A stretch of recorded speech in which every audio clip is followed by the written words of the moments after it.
How to set up red light camera alerts on Waze app. Hi everyone, I'm here to assist you today. Without any delay, let's jump right in.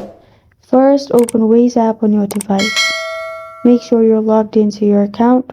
Then click on three lines at the top left corner of your screen. Here, click on Settings. After you click on Settings, scroll down and click on Alerts and Reports.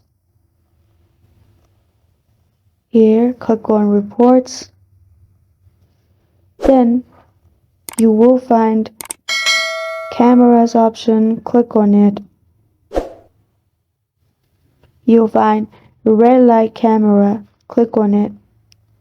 And turn on Show on Map and Alert while driving. And make sure both the circles are on the right side, which means it's turned on.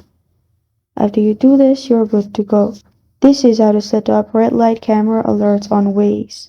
Thank you for joining me today. If this video helps you out, please leave a like and subscribe for more. Got a question or want to suggest a topic, comment below. Thank you for watching.